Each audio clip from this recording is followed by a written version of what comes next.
Hi students, good morning. என்ன எல்லோரும் எப்படி இருக்கீங்க? என்ன எல்லாம் ஏதாவது புக்ஸ்லாம் பார்த்து லெசன்லாம் பார்த்துட்ருக்குறீங்களா? கொரோனா லீவில் எல்லாம் சேஃப்டியாக இருக்கிறீங்களா? சரிப்பா, நான் தான் உங்கள் காமர்ஸ் மிஸ் பேசுகிறேன். டுடே கிளாஸ் இன்றைக்கி அக்கௌண்ட்ஸ் கிளாஸ் இல்லையா? லாஸ்ட் வீக் பார்த்தீங்க அப்படின்னா ஏன் நீங்கள் ஆன்சர் பண்ணலைன்னு தெரியல. ரெண்டு ஸ்டூடெண்ட் பண்ணிகிட்டு இருந்துருந்தாங்க. அவங்க 2 பேரும் கூட இப்போ பண்ணலை, ஏன்னு தெரியலை. கண்டிப்பாக பார்த்தீங்க அப்படின்னா டுடே கிளாஸை வீடியோ பாருங்கள். சரிங்களா? ஆன்சர் அட்டன் பண்ணி உங்களுக்கு ஈவினிங் அனுப்புங்க. சரிப்பா, நாம் இன்றைக்கி லாஸ்ட் வீக் நம்ம என்ன பார்த்தோம்? அக்கௌண்ட்ஸ்னால் என்ன அப்படிங்கிற இன்ட்ரடக்ஷன் பார்த்தோம் இல்லைங்களா? ஃபஸ்ட்டு உங்களுக்கு வந்து கண்டிப்பாக தெரியாமலே இருந்துச்சு, அக்கௌண்ட்ஸ்னால் என்ன அப்படிங்கிறது தெரியாமலே இருந்துச்சு. ஸோ பார்த்தீங்க அப்படின்னு சொன்னால் அக்கௌண்ட்ஸோட தியரியே இப்போ நம்ம பார்த்துட்ருக்கோம். ஒரு 2 லெசன் ஃபுல்லாகவே நமக்கு ஃபுல் அண்ட் ஃபுல் தியரி தான்ப்பா வரும். அடுத்தது பார்த்தீங்க அப்படின்னு சொன்னால் 3rd லெசன்லேருந்து தான் உங்களுக்கு சம் ஸ்டார்ட் ஆகும். புரியுதுங்களா? அது வரையிலும் பார்த்தீங்க அப்படின்னா அக்கௌண்ட்ஸ் வந்து எப்படி அக்கௌண்ட்ஸ்னால் என்ன, அதோட ஃபார்மேட் என்ன, அதோட ரூல்ஸ் அண்ட் ரெகுலேஷன் என்ன, அது எப்படி வந்து நம்ம வந்து ரெக்கார்ட் பண்ணுறது, அதோட இம்பார்ட்டன்ஸ் என்ன, அப்ஜெக்டிவ்ஸ் என்ன, இந்த மாதிரிலாம் பார்த்தீங்க அப்படின்னு சொன்னால் அதை பற்றி தான் நம்ம 2 லெசனில் நம்ம பார்த்துட்ருக்கோம். சரி, இப்போ இன்றைக்கி நம்ம டுடே கிளாஸில் இன்றைக்கி நம்ம பார்க்க போகிற லெசன் என்ன அப்படின்னு சொல்லி கேட்டிங்கன்னா conceptual framework of accounting அப்படின்னு சொல்லி கணக்கியல் கருத்து கட்டமைப்பு அப்படின்னு சொல்லுவாங்கப்பா. அதாவது வந்து ஒரு அக்கௌண்ட்ஸ் அப்படின்னு இருக்குது அப்படின்னு சொன்னால் அதை வந்து நம்ம எப்படி வந்து பார்த்தீங்க அப்படின்னு சொன்னால் மெயின்டைன் பண்ணுறது. சரிங்களா? இப்போ பார்த்தீங்க அப்படின்னு சொன்னால் இன்றைக்கி என்ன நம்ம சொல்லியிருக்கோம், அந்த 2nd லெசன் இன்றைக்கி நம்ம பார்க்க போகிறோம். சரிங்களா? இதில் conceptual framework of accounting, அதாவது வந்து அக்கௌண்ட்ஸோட கணக்கியல் கருத்து கட்டமைப்பு அப்படின்னு சொல்கிறோம். அக்கௌண்ட்ஸ்னால் என்ன, அதோட ஸ்ட்ரக்சர்ஸ் என்ன, சரிங்களா? எப்படிலாம் வந்து அதை லெட்ஜர்ஸுங்களை வந்து நம்ம வந்து எப்படி ரெக்கார்ட் பண்ணணும், அதை எப்படி நம்ம மெயின்டைன் பண்ணணும், அதோட ஆப்ஜெக்டிவ்ஸ் என்ன, நீட்ஸ் என்ன அப்படிங்கிறத பற்றிலாம் நம்ம இந்த லெசனில் நம்ம இப்போ பார்க்க போகிறோம்ப்பா. சரி பாருங்கள், நெக்ஸ்ட் இது என்னன்னு பாருங்கள். ஃபஸ்ட்டு இன்ட்ரடக்ஷன் பாருங்கள். கருத்து கட்டமைப்பு அப்படின்னு சொன்னால் அதோட இன்ட்ரடக்ஷன். சரிங்களா? பாருங்கள் இப்போ புக் கீப்பிங் அண்ட் இன்ட்ரடக்ஷன்ப்பா. இது அதாவது வந்து இது என்ன சொல்கிறாங்கன்னு கேட்டிங்க அப்படின்னா இதுதான் வந்து அக்கௌண்ட்ஸோட ஃபஸ்ட்டு ஸ்டெப் அப்படிங்கிறாங்க. சரிங்களா? இந்த accounting process is identifying and இதை அண்டர்லைன் பண்ணிக்கோங்க. Identifying and recording of transaction in the books of accounts. This is necessary for any business as the transactions happening in a business entity must be recorded so that the information is available for further analysis. நம்ம வந்து ப்ராம்ப்டாக நமக்கு வந்து என்னது அடையாளம் காண்றதுக்கும் அதை பதிவு பண்ணுறதுக்கும் transaction பண்ணுறதுக்கும் மாற்றுறதுக்கும் பார்த்தீங்க அப்படின்னு சொன்னால் புக்ஸ் ஆஃப் அக்கௌண்ட்ஸ் நமக்கு வெரி யூஸ்ஃபுல்லாக இருக்குது. நெசசரி ஃபார் எனி பிஸ்னஸ், எல்லா பிஸ்னஸ்க்குமே பார்த்தீங்க அப்படின்னா as the transactions happening in a business entity must be recorded so that the information available for further analysis. Okay, next பாருங்க. இப்போ மீனிங் ஆஃப் புக் கீப்பிங். சரிங்களா? இப்போ புக் கீப்பிங் அப்படின்னு சொன்னால் ஏடுகள் பராமரிப்பு அப்படிங்கிறதோட முக்கியத்துவம் என்ன அப்படின்னு சொல்லி பாருங்க. இதில் பார்த்தீங்க அப்படின்னா bookkeeping is the process of recording financial transaction in the books of accounts. அதாவது இதில் வந்து பணம் சார்ந்த நடவடிக்கைகள் மட்டுமே என்ன பண்ணுறாங்கன்னு கேட்டிங்க அப்படின்னு சொன்னால் பதிவு செய்யக்கூடிய ஒரு நடைமுறை செயலாகும். இந்த primary stage in the accounting process. இதுதான் வந்து முதன்மையானதும் பழமையானதும்னு கூட நம்ம சொல்லலாம்ப்பா. இதுதான் வந்து அக்கௌண்ட்ஸ்க்கே பார்த்தீங்க அப்படின்னு சொன்னால் முதல்ல அக்கௌண்ட்ஸ் வந்து உருவான ஹிஸ்ட்ரியை கேட்குறப்ப உங்களுக்கு இதுதான் வந்து ஃபஸ்ட்டு ஸ்டேஜ். எழுதி வச்சாங்கன்னு சொல்லி உங்களுக்கு இன்ட்ரடக்ஷன் கிளாஸ்லேயே நான் சொன்னேன் இல்லைங்களா? டிரான்சாக்ஷனை வந்து பையர்ஸ் அண்ட் செல்லர்ஸ் எல்லாத்தையுமே வந்து என்னது எழுதி வச்சாங்கன்னு சொல்லி சொன்னேன் இல்லையா? அதுதான் இது வந்து first primary stage or historical stage அப்படின்னு கூட சொல்லலாம். Including recording the transactions and classifying the same under proper heads.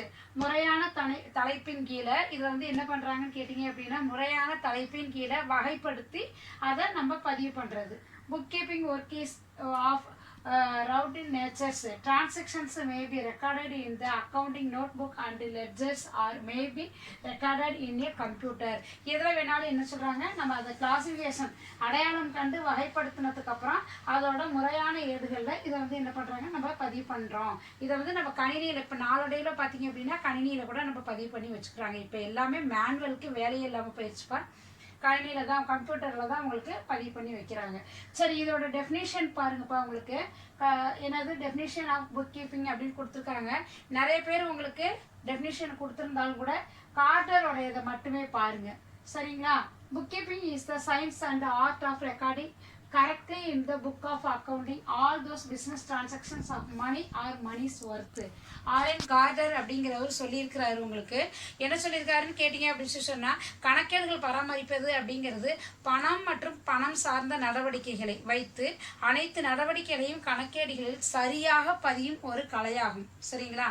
Science and arts and science அப்படின்னு சொல்லி சொல்கிறாங்க. சரியாக சயின்ஸ் அண்ட் ஆர்ட் ரெக்கார்டிங் பதிவு பண்ணுறது அப்படின்னு சொல்லி சொல்கிறாங்க. பணம் மற்றும் பணம் சார்ந்த நடவடிக்கைகளை பதியக்கூடிய ஒரு கலை அப்படிங்கிறாங்க, அறிவியல் மற்றும் கலை. சரி, இப்போ இதோட ஃபியூச்சர்ஸ் பாருங்கப்பா.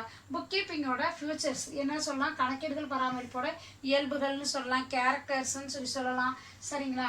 ஃபர்ஸ்ட் ஒன் பாருங்க, இந்த ப்ராசஸ் ஆஃப் ரெக்கார்டிங் டிரான்சாக்ஷன்ஸ் இந்த புக்ஸ் ஆஃப் அக்கௌண்டிங். அதாவது வந்து வணிக நடவடிக்கைகளை வந்து கணக்கேடுகளில் பதிவு செய்யும் முறை. என்னது? டிரான்சாக்ஷன். என்னது? பையிங்காக இருக்கலாம், செல்லிங்காக இருக்கலாம், இது மாதிரி எது வேணாலுமே இருக்கலாம். அதை வந்து கணக்கேடுகளில் நம்ம ரெக்கார்ட் பண்ணக்கூடிய ஒரு ஆக்டிவிட்டீஸ் தான் இது அப்படிங்கிறாங்க. நெக்ஸ்ட் பாருங்க, monetary transactions only R recorded இன் த அக்கௌண்ட்ஸ். இதில் பணம் சார்ந்த நடவடிக்கைகள் மட்டும்தான் நம்ம என்ன பண்ணுறோம்னு கேட்டிங்க அப்படின்னா நம்ம ரெக்கார்ட் பண்ணுறோம் அப்படிங்கிறாங்க. நெக்ஸ்ட் பாயிண்ட் பார்த்தீங்கன்னா, bookkeeping is the primary stage in the accounting process. இதுதான் வந்து என்னது? முதன்மையான கணக்கீடுகள் பராமரிப்பின் கணக்கியல் செயல்பாட்டின் முதன்மை நிலையை இது உருவாக்கும் அப்படின்னு சொல்கிறாங்கப்பா. லாஸ்ட் பாயிண்ட் பார்த்தீங்க அப்படின்னா, book keeping included journalising and ledger processing அப்படின்னு சொல்கிறோம். நம்ம கணக்கீடுகள் பராமரிப்புலாம் குறிப்பேட்டில் பதிவு செய்கிறது. அதை வந்து நம்ம எதில் வந்து போஸ்டிங் பண்ணுறோம்? லெட்ஜரில் வந்து போஸ்டிங் பண்ணுறோம் ஆகியவற்றை உள்ளடக்கியது அப்படின்னு சொல்லலாம்.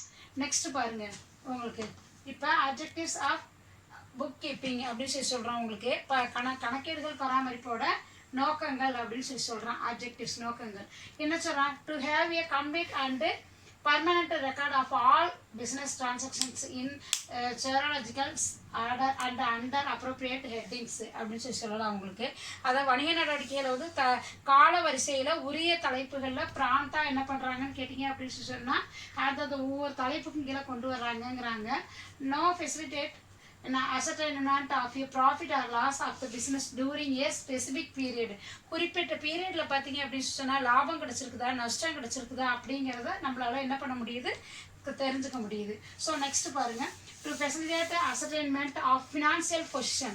ஸோ ஒரு கம்பெனியோட ஃபினான்ஷியல் கரண்ட் இயரில் பார்த்தீங்க அப்படின்னா ஃபினான்ஷியலோட பொசிஷன் எந்த அளவுக்கு இருக்குது, அவங்களுக்கு டேமேஜாக இருக்குதா, இல்லை நம்ம ப்ரிப்பேர் பண்ணணுமா, இல்லை எக்ஸஸாக இருக்கா, எக்ஸஸாக இருந்தால் அதை நம்ம எப்படி ப்ராம்ப்டாக ரிப்ளேஸ் பண்ணலாம், இந்த மாதிரிலாம் பார்த்தீங்க அப்படின்னா ஃபினான்ஷியல் பொசிஷன் உங்களுக்கு கொண்டு வருதுப்பா. நெக்ஸ்ட் பார்த்தீங்கன்னா the known the progress of the business. அதாவது வந்து அவங்களுடைய தரம் எந்த அளவில் இருக்குது. சரிங்களா? அவங்களுடைய தரம் எந்த அளவில் இருக்குது அப்படிங்கிறத சொல்கிறாங்க. Next to find out the tax liabilities. அதாவது பொறுப்பு பார்த்தீங்க அப்படின்னா ஃபைண்ட் த டேக்ஸ். எந்த அளவுக்கு டேக்ஸ் கட்டணும், அவங்களுடைய பொறுப்பு வந்து எந்த அளவுக்கு இருக்குது. அதாவது வருமானம் வந்து குறைவாக இருக்குது, அமௌண்ட் குறைவாக இருக்குதுன்னா குறைஞ்ச அளவுக்கு டேக்ஸ், இல்லை நல்லா க்ரோத் ஆகிட்டு நல்லா போயிருந்துச்சு அப்படின்னு சொன்னால் டேக்ஸஸ் அண்ட் லயபிலிட்டிஸ். இதை வச்சு தான் நம்ம சொல்ல முடியும். நெக்ஸ்ட் பார்த்தீங்கன்னா இந்த ஃபுல்ஃபில் த லீகல் ரெக்குயர்மெண்ட். சட்டத்திற்கு இது என்ன பண்ணுது? உங்களுக்கு சட்டப்பூர்வமாக இது செல்லக்கூடிய ஒரு பதிவு. நம்ம பதிவு பண்ணி வச்சிருக்கிறோம் அப்படின்னு சொன்னோம்னா இதை நம்ம வந்து என்ன பண்ணலாம்? நாளைக்கு எந்த ரைடு போக்குவரத்து யார் எது வந்தாங்கனாலுமே ஃபஸ்ட்டு பார்க்குறது எதை நான் ஏற்கனவே போன கிளாஸ்லேயே சொல்லியிருக்கேன் உங்களுக்கு. நம்ம எதை பார்க்குறாங்கன்னு கேட்டிங்கன்னா ரெக்கார்ட்ஸை தான் ஃபஸ்ட்டு பார்ப்பாங்க. புரியுதுங்களா? கேஷை எடுத்து பார்க்க மாட்டாங்க, ரெக்கார்ட்ஸை தான் பார்ப்பாங்க. ஸோ உங்களுக்கு ஃபுல்ஃபில் த லீகல் ரெக்குயர்மெண்ட்ஸ். ஓகேவாப்பா? நெக்ஸ்ட் பாருங்க, அடுத்த டாபிக் பாருங்க. இப்போ இதோட அதாவது இப்போ நீங்கள் ஆப்ஜெக்டிவ்ஸ் பார்த்தீங்கப்பா, இன்னும் கொஞ்சம் இது பண்ணு. அட்வான்டேஜஸ் ஆஃப் புக் கீப்பிங் அப்படின்னு சொல்கிறோம் நம்ம. லாஸ்ட் பார்த்தீங்கன்னா எய்ம்ஸ் பார்த்தீங்க, உங்களுக்கு அப்ஜெக்டிவ்ஸ் பார்த்தீங்க. இப்போ இதோட அட்வான்டேஜஸ் என்ன? உங்களுக்கு அதே தான் வரும், திருப்பி பார்த்தீங்க அப்படின்னு சொன்னால் அதே தான் வரும். ஃபர்ஸ்ட் பாயிண்ட் என்ன சொல்றது? Transaction recorded systematically and chronologically order in the book of அசனிங். Thus book keeping provided permanent and reliable recording for all business transactions. எல்லாத்துக்குமே வந்து என்னது? ஒரு சிஸ்டமேட்டிக்கலாக முறையான ஒரு பதிவை நமக்கு கொடுக்குது. சரிங்களா? தெரிஞ்சுக்க முடியுது. Book keeping is useful to get the financial information. அதான் ஃபினான்ஷியல் நிலவரத்தை நமக்கு என்ன பண்ணுதுன்னு கேட்டிங்க அப்படின்னு சொன்னால் கொடுக்குது. Next it helps to control over various business activities. ஒரு லிமிட்டுக்கு அந்தாண்ட தாண்டுறப்ப பார்த்தீங்கன்னா நம்ம பணமாக எடுத்து கொடுத்துட்டு இருக்கிறப்ப நமக்கு நீ பொசிஷன் வந்து நமக்கு தெரியாதுப்பா, நல்லா தெரிஞ்சுக்கோங்க சரியா. ரெக்கார்டில் எழுதுறப்ப ஒரு லிமிட்டை தாண்டுது அப்படின்னு சொல்கிறப்ப அந்த ரெக்கார்ட் கீப்பர் என்ன பண்ணுவாங்க, ஒரு கண்ட்ரோலுக்கு கொண்டுட்டு வருவாங்க various business activities. So next பார்த்தீங்கன்னா records provided by business service as a legal evidence in case of any dispute.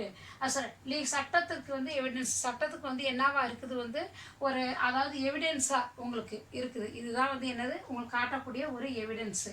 Next பார்த்தீங்க அப்படின்னா comparison of financial information over the years of possibles.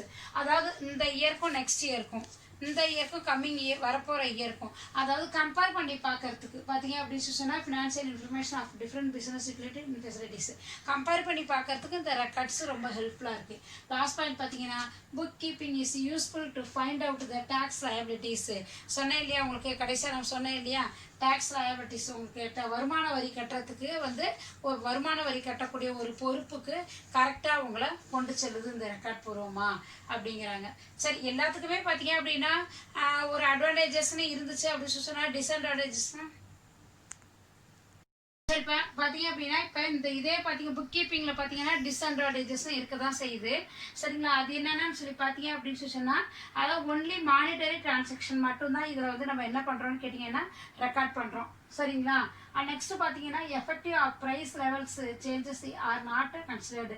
அதாவது இதனோட விலை மாற்றங்களை வந்து கணக்கில் வந்து எடுத்துக்கொள்றது கிடையாது. ரெக்கார்ட் பண்ணுறப்ப என்ன பொசிஷனோ அதுதான். Financial data recorded are historical in nature only past data are recorded. அதாவது இந்த கடந்த கால பதிவுகளை மட்டும்தான் நம்ம வந்து பதியிறமே ஒழிய ஃபியூச்சர்ஸ் வந்து நம்ம என்னான்ட்டு ஃபியூச்சர்ஸ் எப்படி இருக்குங்கிறத நம்ம ரெக்கார்ட் பண்ணுறது கிடையாது.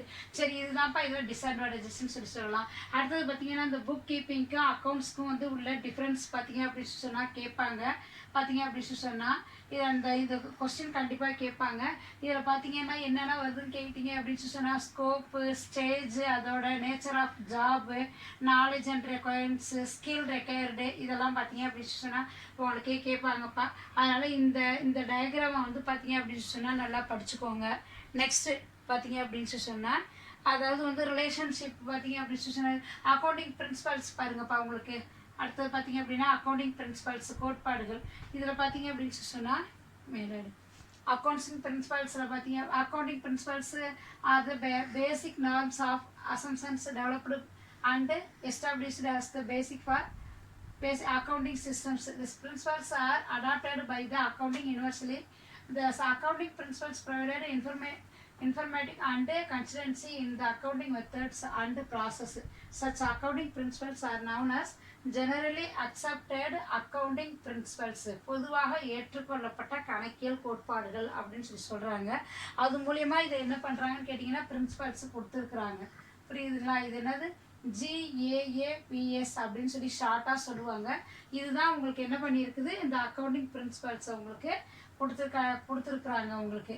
நெக்ஸ்ட் பார்த்தீங்க அப்படின்னு சொன்னால் அடுத்தது பார்த்தீங்க அப்படின்னு சொன்னால் கணக்கியல் கோட்பாடுகளை வந்து பாருங்கள்.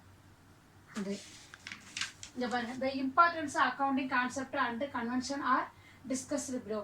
மேலே பாருங்கள். இப்போ ஒவ்வொரு டாப்பிக்கும் கீழேயும் பார்த்தீங்க அப்படின்னு சொன்னால் வருது உங்களுக்கு. இது பலவிதமான டைட்டிலுக்கு கீழே வருது. ஃபர்ஸ்ட் பாயிண்ட் பார்த்தீங்க அப்படின்னு சொன்னால் பிஸ்னஸ் என்டிட்டி அப்படின்னு சொல்கிறாங்க. இது பாருங்கள் உங்களுக்கு பிஸ்னஸ் என்டிட்டி கான்செப்ட், ஒவ்வொரு கான்செப்டாக ஒரு 10 கான்செப்ட் கிட்டத்தட்ட வருதுப்பா உங்களுக்கு. அதில் பார்த்தீங்க அப்படின்னா பிஸ்னஸ் என்டிட்டி கான்செப்ட், வணிக தனித்தன்மை கருத்து. இதில் வந்து பார்த்தீங்க அப்படின்னு சொன்னால் என்ன சொல்கிறாங்க, பிஸ்னஸ் ஓரியன்டாக பார்த்தீங்க அப்படின்னா business not from the owners point of view, owners and buyers and sellers contribution இதில் பற்றி தான் இதில் வந்து சொல்கிறாங்க. நெக்ஸ்ட்டு பார்த்தீங்க அப்படின்னு சொன்னால் அடுத்தது எடுங்க வந்து அடுத்த மானிட்டரி மெஷர்மெண்ட் கான்செப்ட், பண மதிப்பீட்டு. இதில் வந்து என்ன அக்கௌண்ட்ஸில் வேறு என்ன பண்ணுறோம், நம்ம ஃபஸ்ட்டு பார்த்தோம் பிஸ்னஸ் என்டிட்டி கான்செப்ட்ன்ட்டு. நெக்ஸ்ட் பார்த்தீங்க அப்படின்னா மணி மெஷர்மெண்ட் கான்செப்ட், ஃபினான்சியல் ஓரியன்டான கருத்துக்களை தான் இதில் பதிகிறோம். ஓகேவா? அதாவது வந்து நம்ம அடக்க விலை, சேல்ஸ் ப்ரைஸு, ப்ராஃபிட் எவ்வளோ, லாஸ் எவ்வளோ, இது எல்லாமே எது ஓரியன்டாக இருக்குது, மணி ஓரியன்டாக இருக்குது. அதை பற்றி தான் இதில் நம்ம டிரான்சாக்ஷன் பண்ணுறோம். நெக்ஸ்ட் பாருங்கள் உங்களுக்கு. அடுத்தது கோயிங் கான்செப்ட், நிறுவன தொடர்ச்சி. நிறுவனம் வந்து எப்படி செய்யணும், ஒரு நாள் ஸ்டார்ட் ஆகிட்டு அதோட முடிய போகிறது இல்லைப்பா, சரிங்களா. தொடர்ந்து ரன் ஆகிட்டே இருக்கணும், சரிங்களா.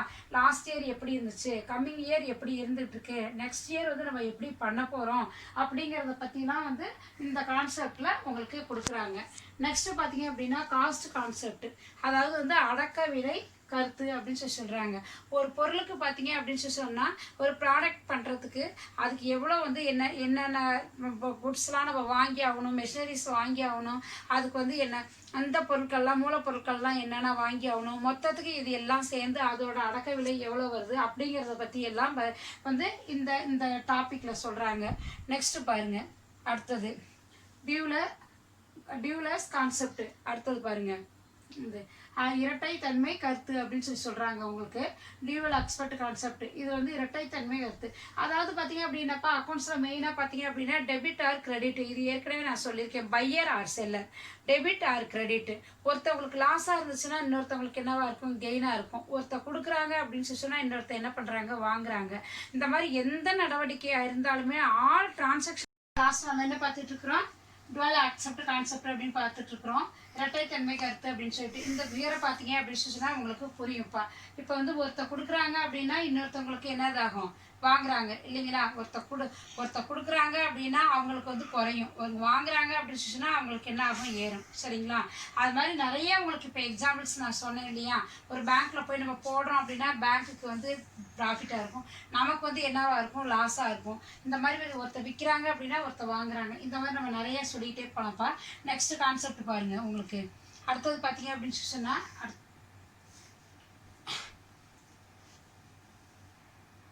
அடுத்து பீரியாடிசிட்டி கான்செப்ட், கணக்கியல் கால கருத்து அப்படின்னு சொல்லி சொல்கிறோம் நம்ம. அதாவது வந்து உங்களுக்கு வந்து இந்த ப்ரிப்பேரிங் அக்கௌண்ட்ஸ் பாரிய பர்டிகுலர் பீரியட், ஒரு குறிப்பிட்ட கால அளவு, அதாவது 3 years, 1 year, 1 month, 6 month, இந்த மாதிரி ஒவ்வொரு டாப்பிக்கு தகுந்த மாதிரி ஒரு பீரியட் இருக்கும். Select a particular period, normally 1 year ஃபுல்லாக. எப்பயுமே பார்த்தீங்க அப்படின்னா ஒரு கம்பெனியில் வந்து கணக்கு ப்ரிப்பேர் பண்ணுறாங்க அப்படின்னு சொன்னால் 1 yearக்கு தான்ப்பா ப்ரிப்பேர் பண்ணுவாங்க. உங்களுக்கு அக்கௌண்ட்ஸோட அதாவது வணிகத்தோட இயர் என்னன்னு கேட்டிங்க அப்படின்னு சொன்னால் ஏப்ரல் டு மார்ச், அதனால தெரிஞ்சுக்கணும். Calendar year January to December. உங்களுக்கு எஜுகேஷனில் பார்த்தீங்க அப்படின்னா ஜூன் டு மே. நம்ம அக்கௌண்ட்ஸை பொறுத்தவரைக்கும் பார்த்தீங்க அப்படின்னு சொன்னால் ஏப்ரல் டு மார்ச் தான் உங்களுக்கு. அப்போ 1 year தான் அவங்க எடுத்துக்குவாங்க. அந்த 1 yearக்குள்ளார அதோட பொசிஷன் என்ன, நிலவரம் என்ன அப்படிங்கிறத every accounting period and not at the end of its life எடுத்துக்குவாங்க. சரி, நெக்ஸ்ட் பாருங்க மேட்சிங் கான்செப்ட். அதாவது வந்து பொறுத்துகை கருத்து அப்படின்னு சொல்லி சொல்லுவோம் நம்ம. பொறுத்துகை கருத்து என்னன்னு கேட்டிங்க அப்படின்னு சொன்னால் நம்ம கம்பேர் பண்ணி பார்க்கறது. அதான் concept revenue during and accounting period are match with expenses incurred during that period. அதாவது வந்து லாஸ்ட் இயருக்கும் பார்த்தீங்க அப்படின்னு சொன்னால் இந்த இயருக்கும் அதாவது வந்து லாஸ் எவ்வளோ, ப்ராஃபிட் எவ்வளோ, சரிங்களா. இது மாதிரிலாம் வந்து நம்ம கம்பேர் பண்ணி பார்க்கறது. சரி, கடைசி இயருக்கும் இந்த இயருக்கும் நம்ம கம்பேர் பண்ணி உங்களுக்கு பார்க்கறது அப்படின்னு சொல்லி சொல்கிறாங்க. அடுத்தது பாருங்கள் உங்களுக்கு. நெக்ஸ்ட் பார்த்தீங்க அப்படின்னு சொன்னால் ரியலைசேஷன் கான்செப்ட், வருவாய் தீர்வு கருத்து அப்படின்னு சொல்லி சொல்கிறோம். வருவாய் தீர்வு கருத்து உங்களுக்கு இந்த அதாவது according to realisation concept any changes in value of on assets is to be recorded only where the business realises its. அது when assets are recorded at historical value, பழைய வேல்யூ என்னவோ உங்களுக்கு எனி சேஞ்சஸ் இன் வேல்யூ மற்றபடி எடுத்துக்க மாட்டாங்க. Be accounted only when it realises. Next பார்த்தீங்க அப்படின்னா உண்மை ஆதார கருத்து. இந்த அக்கௌண்ட்ஸ் தான் வந்து உங்களுக்கு என்னவா இருக்குது, உண்மை ஆதார கருத்தாக இருக்குது. அப்ஜெக்டிவ் எவிடன்ஸ் கான்செப்ட், இதுதான் வந்து என்ன பண்ணுது, உங்களுக்கு ஒரு எவிடன்ஸாக இருக்குது. இதுதான் ஆதாரமாக உங்களுக்கு காட்டுது. நெக்ஸ்ட் பார்த்தீங்க அப்படின்னு சொன்னால் அக்யூரல் கான்செப்ட்.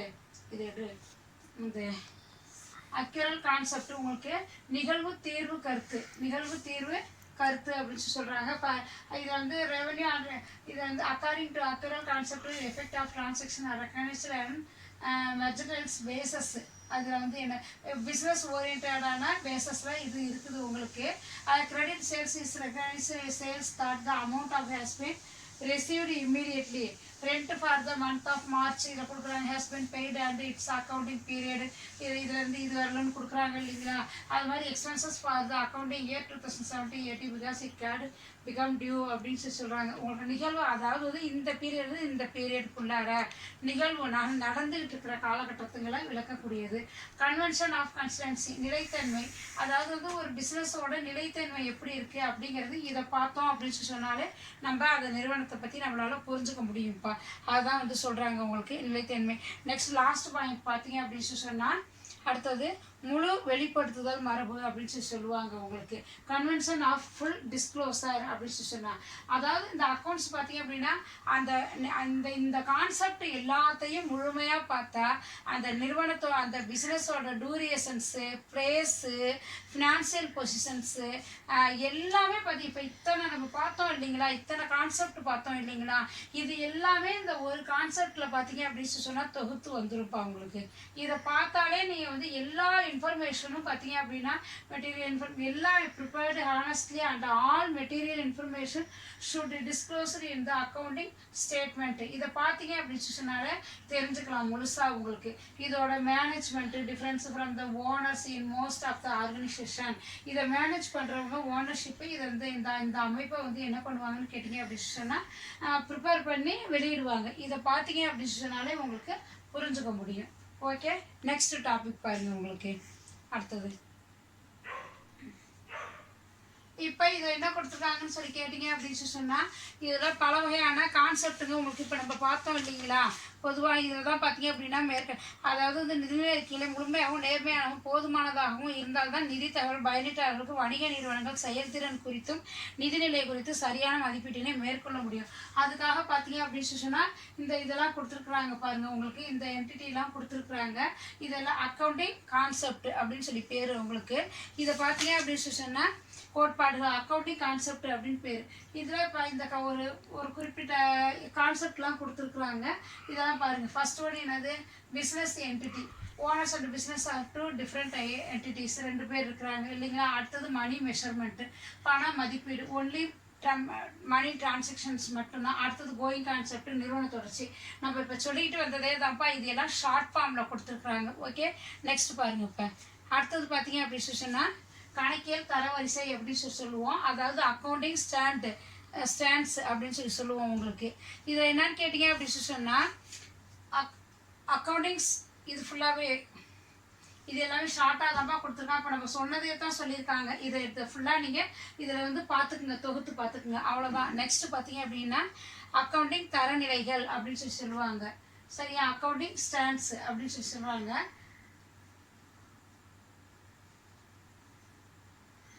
ஏஎஸ் அப்படின்னு சொல்லி ஷார்ட் ஃபார்மில் சொல்லுவாங்க உங்களுக்கு.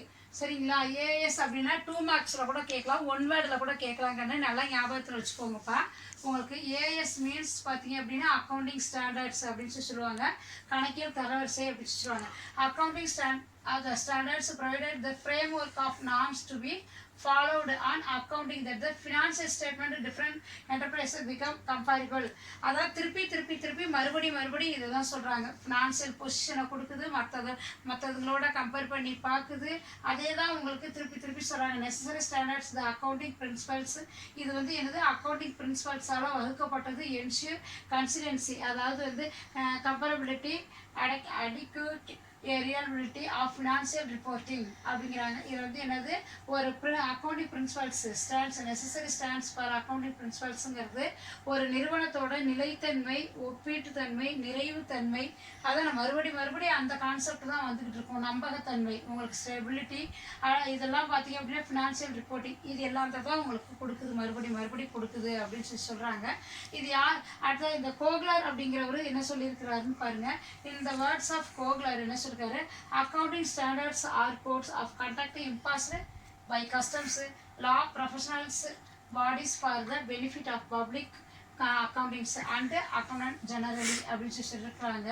அதாவது கோக்லர் கூற்றுப்படி பொது கணக்காளர் வந்து மற்றும் கணக்காளர்களின் நலனுக்காக, சரிங்களா, கணக்காளர் மற்றும் அக்கௌண்டிங் அண்டு அக்கௌண்டிங் கீப்பர்ஸ் அவங்களுக்காக வழங்கும் சட்டம், லா மற்றும் தொழிலாளர்கள் இருக்காங்க இல்லையா, லேபர்ஸ், அவங்களால உருவாக்கப்பட்ட அமைப்புகளால் பொதுவாக உருவாக்கப்பட்ட வழிகாட்டு நெறிமுறைகளே கணக்கியல் தரநிலைகள் ஆகும் அப்படின்னு சொல்கிறாங்கப்பா.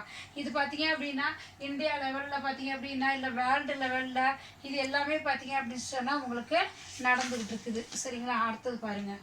இப்போ அடுத்தது பார்த்தீங்கன்னா இதோட நீட்ஸ் பாருங்கள் உங்களுக்கு.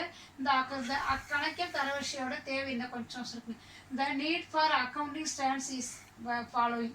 என்ன உங்களுக்கு தரவரிசையோட தேவை என்ன உங்களுக்கு அவசியம் தேவைன்னு நினைக்கிறீங்களா? தரவரிசை அதாவது வந்து உங்களுக்கு ஸ்டாண்ட்ஸ் கொடுக்கணுமா அப்படின்னு சொன்னால் கண்டிப்பாக பார்த்தீங்க அப்படின்னு இந்த promote better understanding of financial statement. அதாவது வந்து நிதிநிலை அறிக்கையை புரிஞ்சுக்கிறதுக்கு நமக்கு இந்த ஸ்டாண்ட்ஸ் வந்து தேவையாக இருக்குது. நெக்ஸ்ட் பாயிண்ட் பார்த்தீங்கன்னா இந்த help accounting to follow uniform proceeding and practice. அதாவது வந்து எல்லா அக்கௌண்ட்ஸ் வந்து ஒரே மாதிரியான செயல்முறைகளை பின்பற்றுறதுக்கு நமக்கு ஈஸியாக இருக்குது.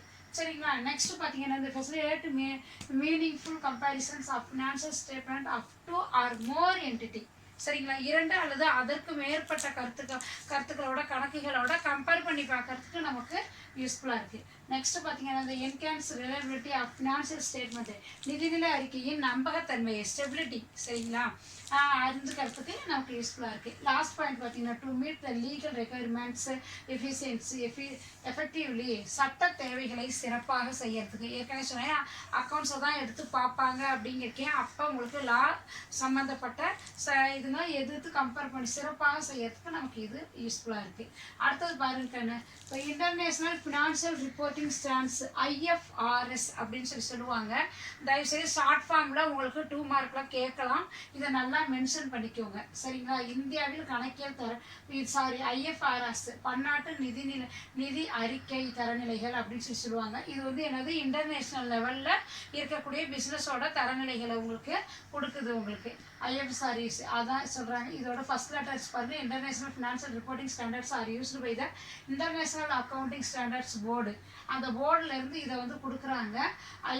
IFRS is a set of international accounting standards stating how particular types of transactions or other events should be reported in financial statement. IFRS is used to develop accounting standard that would be acceptable worldwide and to improve financial reporting internationally.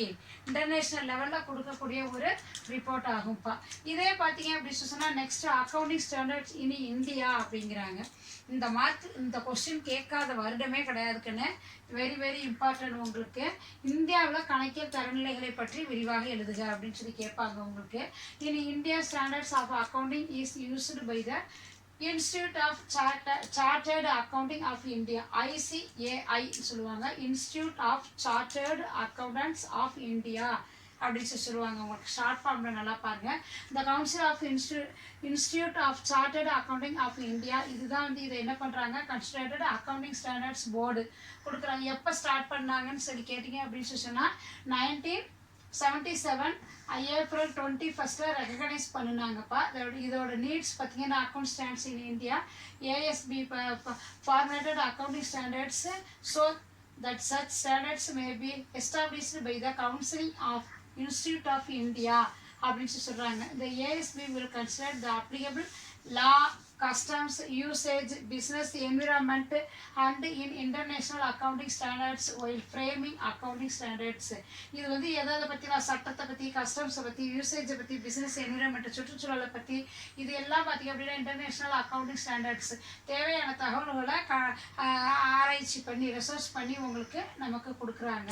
Due to globalisation உலக லெவலில் பார்த்தீங்க அப்படின்னு சொன்னால் accounting prepared in India must be comparable in accounting prepared in the country other country. எல்லா கண்ட்ரிகள்லையும் இருக்கிறதெல்லாம் compare பண்ணி நமக்கு பார்த்து எது பெஸ்ட்டு அப்படிங்கிறதெல்லாம் வந்து அது கொடுக்குது. அதனால தான் இன்றைக்கி நாளுக்கு நாள் அக்கௌண்ட்ஸில் நம்ம இவ்வளோ வளர்ந்து நிற்கிறோம். புரியுதுங்களா உங்களுக்கு?